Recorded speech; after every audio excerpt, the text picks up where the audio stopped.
Welcome back. And here is Samson's take. I title it, Why CSO Leaders Indict Akufo Addo on Corruption. Why CSO leaders indict Akufo Addo on corruption. When things happened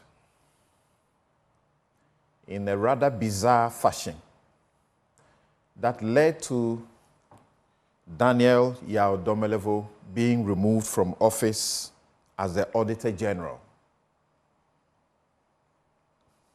one of the presidents called him his good friend and a real big man in the CSO fraternity, Professor Gyimah Boadi of the CDD, said this. He said, quote, "As for the president's credibility in terms of anti-corruption, I am afraid it is in tatters. It has been in tatters for a while, but this puts a nail in the coffin." A couple of weeks ago, another friend of his, Franklin Kujo of Imani, took him on very seriously.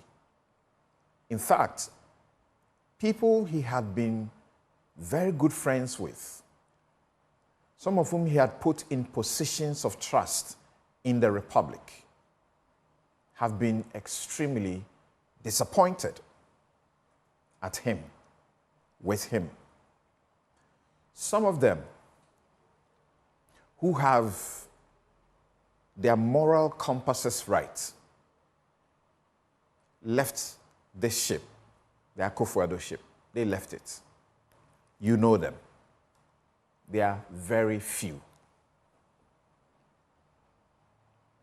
So, earlier in 2019, the NDC issued a statement, and that's what has been projected on the television for you, alleging a plot by government to remove Domelevo from office as the auditor-general.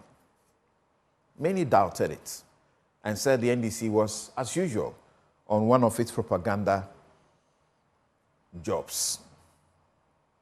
It didn't take long. In June 2020, for Domelevo to be directed to proceed on accumulated leave, he went on the leave, returned, a leave of over 100 days. And when he returned, there was another circular from the presidency, or a letter to him, to proceed on leave. He was sacked. This was the time that the World Bank had rated the Auditor-General of Ghana the highest among its peers, among his peers in the world, as a very credible supreme auditing entity, an anti-corruption fighting place. Yet Domelevo was removed.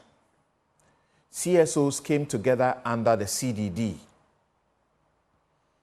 and they took up a suit in the Supreme Court. Many got criticized, many got insulted, including myself, who were very clear about what was happening. It was a clear political witch hunt because of what he had done against the senior minister at the time and some of the special audits that he was doing at the time.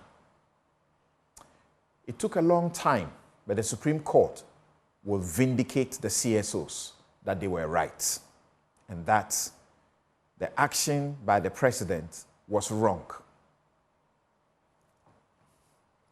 That was some 3 years later. Here we are today. The Auditor General who took over from Domelevo, Johnson Ekwamwa, he has also reached his retirement period. time.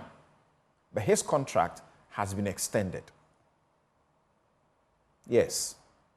And his contract has been extended at a time a similar report shows that it has done poorly. At Domelevo's time, the report by the World Bank showed he had done extremely well. And the institution was doing well. He did not deserve an extension of his tenure. But the man who has superintended the deterioration of the integrity perception for the institution deserves an extension of his tenure. So you see why Prof Gyimah Boadi and the likes will say the president's anti-corruption credentials are in tatters. The Constitution says, and I read it to you again, I have read not too long ago, Article 296. It says, where in this Constitution or in any other law, discretionary power is vested in any person or authority, that discretionary power shall be deemed to imply a duty to be fair and candid. Fair and candid. Fair and candid is reflected in the consistency of the actions you take.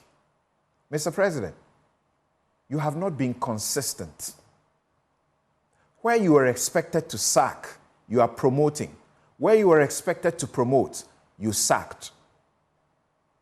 It says the exercise of the discretionary power shall not be arbitrary, capricious, or biased, either by resentment, prejudice, or personal dislike, and shall be in accordance with due process. The verdict on the street is something you must be worried about. Don't listen to your party people. They will not tell you the truth. My style of journalism has been this consistent ever since you knew me. Label and call me whatever you may when you please. This is my take. We'll be right back.